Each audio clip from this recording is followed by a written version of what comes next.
Hello, and we're presenting the second episode on this series of how can we deal with stress. Stress will happen to us all our life, but how can we deal with it and how can we not let it debilitate us? That's the whole idea.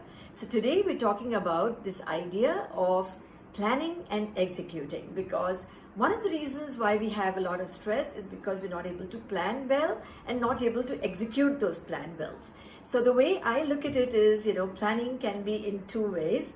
Because this is aimed at educators, I am talking about planning for teaching and learning, but it could be planning for any other career or any other vocation that you really have and follow if you're watching this video. So because it's for educators, I'm talking about the planning of the lesson, the planning of the teaching. And we're suggesting that we need to plan it in these three dimensions, which is a cycle really of what do I need to teach, which is the content or the objectives. Once I'm clear about that, how do I teach it, which is the methodology or the pedagogy or teaching strategies. And once I'm done with that, I also need to do the assessment, which also tells me how do I know whether my students are getting it, are learning, and that's why we call it whether. So it's this eternal cycle of what, how, and whether. And therefore we need to create lesson plans which are going to engage every student in our class, regardless of where they're coming from, regardless of their individual differences. So we weave in all this into our lesson plans, the ideas of acceleration, the idea of differentiation, and so on, and create very, very robust lesson plans which deal with what, which is the objectives or content, the how, which is pedagogy or methodology, and then the formative assessment, which is why it is a cycle, which is how do I know whether my students are learning. And because it is formative, it gives me the opportunity to go back if some students don't get it, to see is there something I need to change in the how or the pedagogy. So that's the teaching learning cycle that we advocate, and we say that that's all that you need to know when you are teaching and when you're preparing a plan for teaching and then executing it. The second thing is, of course, planning for all other responsibilities in life and other life goals that we have, because stress is caused both personally as well as professionally. So we need to look at both. What is our professional work plan? What is our personal work plan? And here we recommend the idea of the weekly planning sheet. Once again, just like the time management episode, which was the first episode, in case you've missed it, you can go back to it. Time management, which if you don't do well, causes a lot of stress. And here, again, we are borrowing from the second quadrant that we talked about, quadrant 2, which is where we need to focus all our time and energy so that we are less stressed. And therefore, we are saying that look at a weekly planning sheet instead of a daily planning sheet. And here is an example of that.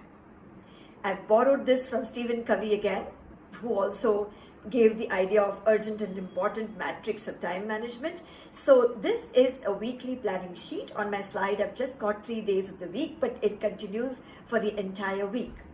So on the left column, we write down all our roles.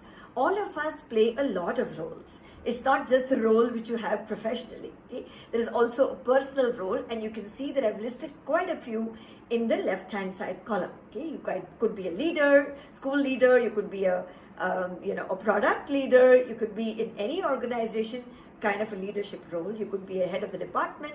You could be a teacher, and you can have your own growth plan. You could be a mother or a wife or a father and a husband, and so on. You could be, members of some societies and so on. So all the roles are listed on the left side, and these remain common. You don't change that every week. You don't change that now and then. Then for each of these roles, you have a goal, and that's the beauty. You have personal goals as well as professional goals. You can see that the time is divided into AM and PM, and the work time from 9 AM to 5 PM, we've got the appointments and the commitments, and there is some evening time right at the bottom, in the horizontal column bottom, and that is also something we need to plan for. If we don't plan, we will be stressed. This entire thing is being shared about how do we keep stress away. Okay, so planning is a huge, huge way of keeping stress away. So we make the weekly schedules, we list down our priorities. We've talked a lot about priorities and importances of things in our life when we did time management in the first episode. For example, as a leader and an HOD, maybe in a school, I might have one goal of staff development. I need to ensure that my staff is continuously on the cutting edge of research in whatever they are going to be doing in their classes. As a teacher, I might have responsibilities and goals for good learning for every student, and therefore the lesson plans have to be good, some events that I plan, and so on. Then I have my own growth plan also, which is both professional as well as personal. So maybe subscribing to this YouTube channel itself can be a fantastic growth plan for you. We bring you cutting edge content and we make it very simple so that you can easily adapt it and easily adopt it. Okay. Then as a mother and wife, you might have goals which are relationship building. In the family, you have to attend the PTAs, you have to attend some office events, if you're working in some corporate office, you have to attend the celebrations and so on, so that you have a sense of belonging to wherever you're working. If you are a member of some Rotary or any other social service, then you've got to go there as well. There are book clubs, vaccination drives that you need to be a part of. And in the evening, we are saying sharpen the saw. The saw, your intellectual saw, your physical saw, your emotional saw, your spiritual saw. So try to sharpen that by doing a couple of things beyond your work time, beyond your office hours. Staying fit, happy, well adjusted, and so on. For example, keeping some free time as buffer time, yoga, meditation, exercise, reading, both personal pleasure and professional reading, good music, good cinema, whatever you would like to actually sharpen your saw, as well as professional discussions in your workplace. You will see that the roles don't change and largely the goals don't change. Okay, so the roles and goals will remain fixed week after week till you get some new role added to your own responsibilities and some therefore new goals which will come in. But what you're doing is you're making it visible. When you make it visible, it's looking at you, it's staring at you, and you are compelled to do something about it. So write that down. Make it visible so that you can take action. And once you have this so organized, believe me, what is stress? There is no stress. You're just following the role and getting everything done. So the way we like to say it is that the more you execute, the more luck will be on your side. Okay? Plan your execution, but execute your plan as well. That's what we want to say in the second episode, short and sweet, about planning and execution. Take home with you the weekly planning sheet.